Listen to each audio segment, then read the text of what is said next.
He's talking Mr. about Secretary, civilian yes, infrastructure, yesterday you were bridges. saying you were hoping that there would be de-escalation in the Red Sea and the Houthis now attacked two Saudi ships. What is your reaction to that? Yeah, look, I hope that they'll stop. They shouldn't really do that. They got suckered into this by the Iranians. You know, the Houthis largely were smart and stayed out of all this throughout the conflict. But they now apparently have gotten themselves suckered into this, going after Saudi Arabia and their ships. And by the way, that's, you know, I was reading reports a few hours ago that there was actually a Saudi fuel ship that's flagged Chinese. It's a Chinese ship.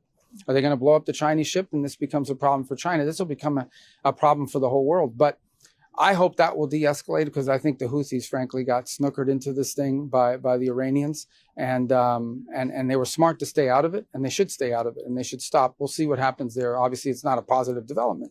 We'll see what happens. Secretary, what prompted the easing of... I'm sorry, man. I love his little court reporter thing. It's cool. Why didn't the rest of you guys have this? This guy's the smartest guy here. Look at that.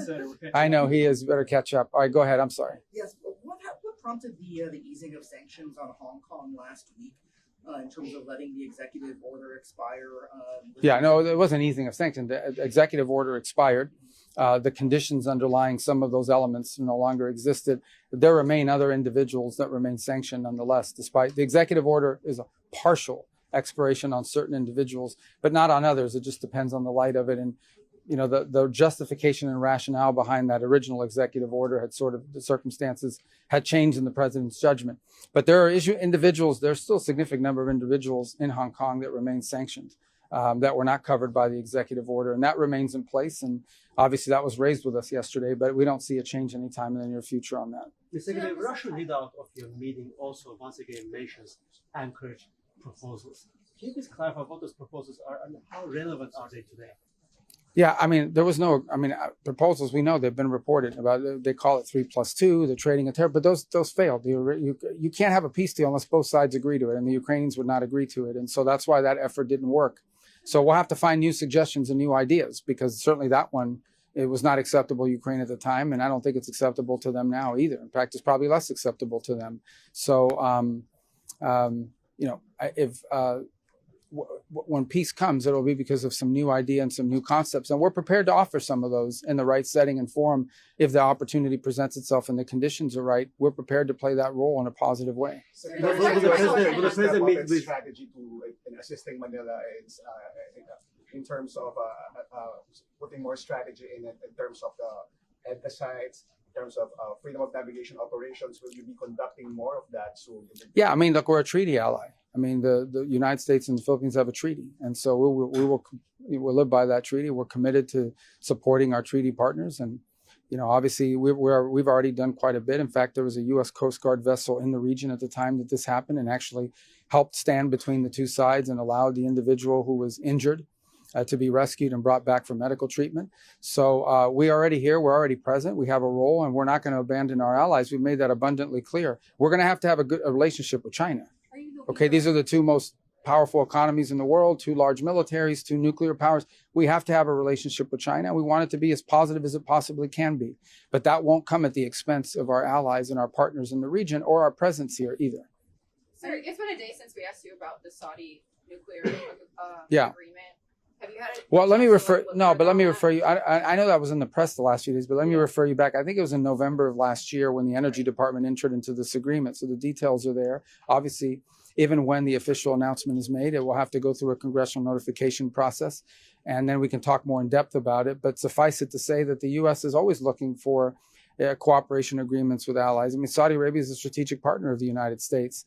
And I think, without speaking in specificity about that deal, but in general, we're not the only country in the world that offers nuclear technology. And when countries decide they want to pursue a peaceful civil nuclear program, we'd prefer them do it with us than do it with some other country. It allows us to have influence over the direction that it goes. It allows us to make sure that there are safeguards in place, things of this nature. And in the case of Saudi Arabia, they've been an important strategic partner for us. So it would make sense for us to enter into such an agreement. But obviously the details of it, once it's released, you'll see it, you'll be able to understand it.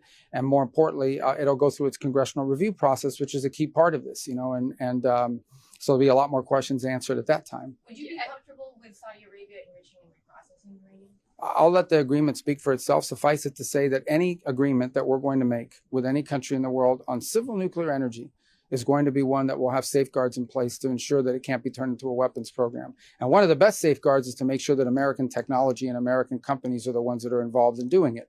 If, on the other hand, a country pursues nuclear technology with another country, well, then we don't really control those safeguards. So again, Saudi Arabia seeks to have a peaceful civil nuclear program. Other countries do as well. We have a similar agreement in place now with the UAE, and U.S. companies are the world standard in providing that. And so we are always looking for opportunities, by the way, not just in conventional reactors, but in small modular reactors, which is an area that we are increasingly around signing MOUs all over the world to help do as well.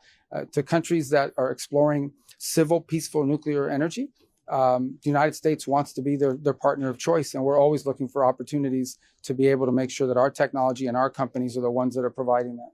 Does anybody over here have questions? Because this side is really lopsided. Go ahead. The U.S. put sanctions on China's Moonshot AI for apparently distilling. I don't have any announcement on that today. Go ahead. The Saudis agreed to the additional protocol. It's sort of the gold standard. And if the administration is trying to stand up to say that non-proliferation is a problem in the Middle East, shouldn't that be the barrier? Any agreement that we would make on civil nuclear energy with Saudi Arabia or any other country is going to have safeguards in place to ensure that those cannot ever be turned into a weapons program. I mean, that's the gold standard. And obviously, we live in a new era. There are competitors that we face, so we'll have to adjust individual deals to that reality. We're not the only show in town, but we're the best show in town. But we want to make sure that it's our companies they're picking. So again, we understand any deal we enter into with any country will have to go through a congressional review process. And so we will ensure that in order to get congressional approval, we're going to need to have those safeguards in place, whether they're structured differently, how they are from other deals in the past or not, will depend on the individual deal. On Cuba policy, you said in recent... I'm in Asia. You asking me about Cuba? It's far. But you said yesterday you're the main guy in Cuba policy, so we should ask. No, I said I'm most of all. You guys were asking me a question about people that are involved in Cuba policy, right. So no one's more involved in it than me. So go ahead. This is a good question for you. So you said in recent months that the economic system can't improve unless there's a change in the political system.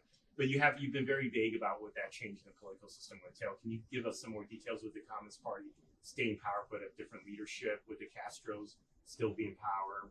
So you want me to give you details on our plan? Yeah. Okay, not today. No, I'm not going to do that. I'm going to tell you this. No, here's what I told you, and this is the truth. The people who are in charge of the country don't know what they're doing. They don't know. They don't know how to fix their economy. They don't know they don't understand basic concepts.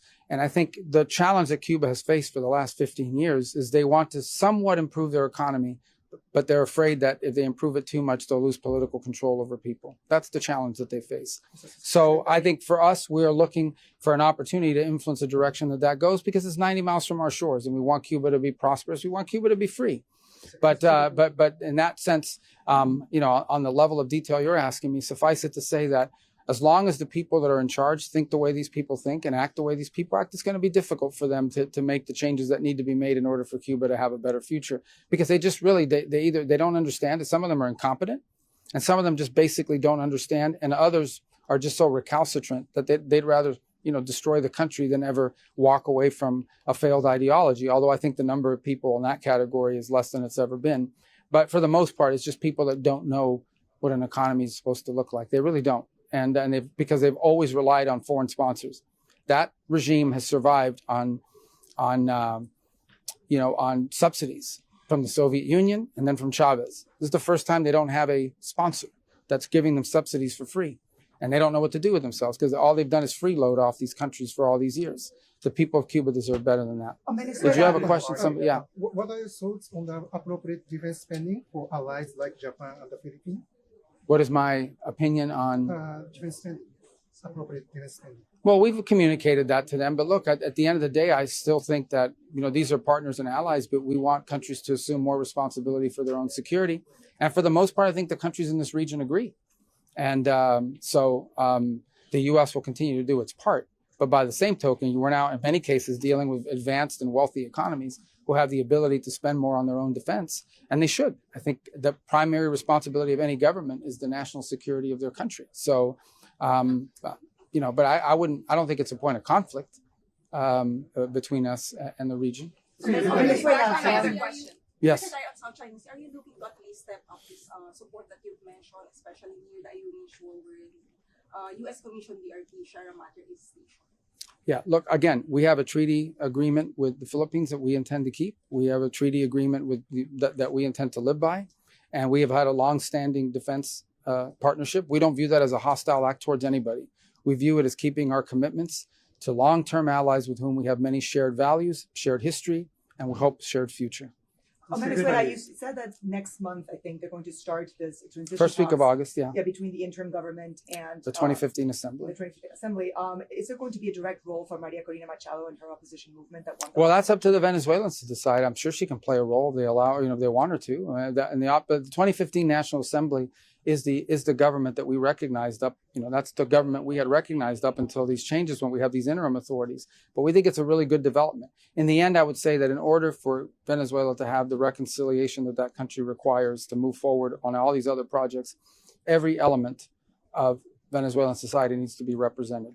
And obviously, Maria Corina represents an important element of that. I mean, she's got supporters there and people that are supportive of her. And there are others as well. But a reconciliation process, we are there to facilitate it, not to dictate it. And we will certainly provide guidance and support in the direction that it moves forward. We think it's important for the country to do that. And there's a lot to work on. I mean, if you think about in a country like that, that's been under a regime now for 20 to 25 years, political parties have to transition from being street protest movements to electoral forces. You have to have a free and open press so you can communicate it. You have to have an electoral council that actually accurately count the votes.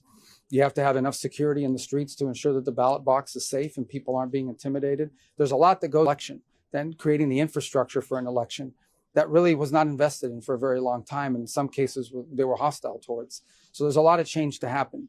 But what it requires is patience, persistence. We have to stay on top of it because these transitions do take some time. They don't need to take a decade or even 5 or 7 years.